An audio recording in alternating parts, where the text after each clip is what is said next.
everyone! So normally how the rotation goes, right, is Bennett will throw his burst down.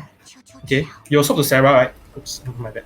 You'll swap to Sarah, and then you'll use her E as well. And then you will swap to Xiangling, right, to receive Sarah's buff. And because you will be receiving Sarah's buff while standing inside Bennett's buff, you will be like super hyper stack on like attack buffs, and then you'll cast your Pyronado. And remember earlier what we were talking about snapshotting? Like for the entire duration of Xiangling's burst, right, which is 14 seconds, if you have a C4, you're gonna be buffed by 2 different attack buffs. So yeah, that's the main idea of that comp. So okay, I give you an example, right? So I press E, okay, I swap to alloy and I get the buff. So now my alloy's like attack is like 856 lah, but so if you see later, like it's 387. Oh, no wonder he worked on Raiden lah. That's why. Correct. Okay, so how I continue, right, after Xiangling cast her burst, right, is right, you notice I swap back to Sarah, and then I cast her burst, right? Because right, the thing is right, her burst, if you read it right, her burst will refresh that attack buff. So what I'm doing is essentially right, I 2 buffs onto Xiangling, cast a burst, so back to Sarah, cast a buff again. Raiden receives that buff, and then Raiden herself will be also receiving double buff with Bennett and Sarah's buff. And then I cast Raiden's burst for a Mega Slash. So by looking at the damage, you'll think that my Raiden is like high concentration, but it's not. It's just zero. It's because I had both like Sarah and Bennett's buff stacked onto her. And then she one slice, right, it's really a lot of them. Like the Raiden national team is fantastic. You know, like Raiden, Xingqiu, Xiangling, and Bennett, right, they're all like fantastic characters. Like you're basically stacking a bunch of like, the best supports together to form like, a very strong team. But there are times where you need to free up a character to be played on another team. Like one example is Xingqiu. Like sometimes you want to play like maybe Hu Tao Xingqiu on the other half, or you want to play like Ayaka Xingqiu for a freeze comp on the other half. So this is where Sarah will come in, because Sarah actually can be a very good substitute for Xingqiu. So the idea here is we're going to play like an overload national comp with Raiden, Sarah, Xiangling, and Bennett.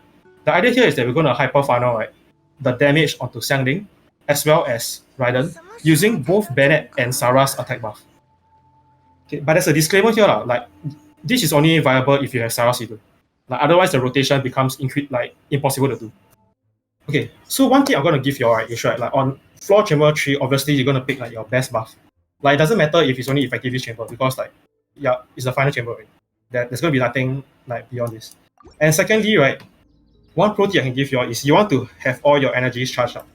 Like all your bursts ready to go, right? So that you have your best chance of clearing it, like maxing the star. Okay. For this chamber, right, there's actually no like complex mechanics involved. There's no like shields to deal with. There's like no like you don't have to like CC any enemies. Like the most important thing here is the DPS check. Like you need to have strong and well-built characters. And secondly, right, there are like certain places that you can stand in or positions you can put yourself in, right, where you can increase your odds of the enemies grouping up together. So I'm going to show you all like where are the areas where you can stand in, right, before the enemies spawn, so that you have a higher chance of them grouping together to improve your speed run. Okay, yeah, so Evenge was right. There's a place that you can stand. So after he starts, right, he should run right behind one of these machines, right? Then the other guy, he should hop right beside this guy. So all 3 of them are actually at the same place.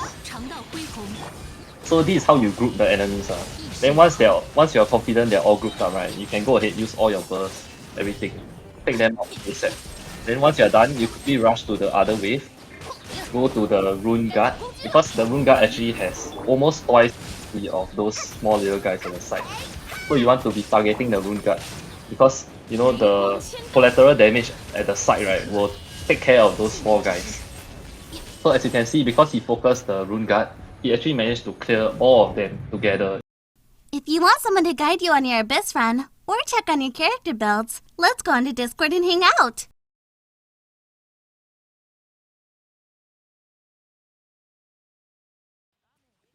Okay, so just now I don't know if you guys saw that, right, but Event, right, he went beside one lector, he forced the guy to back off, so both of them, right, actually end up side by side.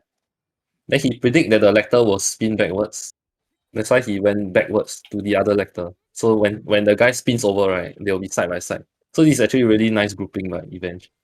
Like always play around their skills. Make sure that, you know, after they use their skill, they will end up side by side. Maybe I'll try dealing one by one. Yep. Your time looks really nice. Yep.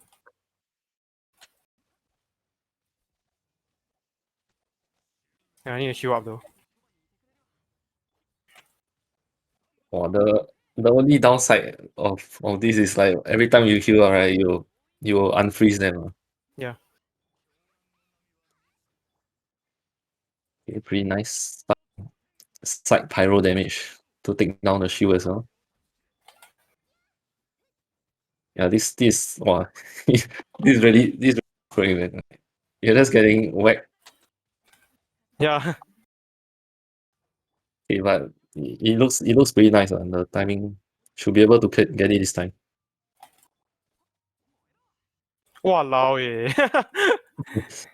Y'all Well, saw what happened, right? Like my Chongyan got hit by the thing and then I increased the cooldown by like yeah, man. If you get whacked by his skills, yeah. cooldown will get super long.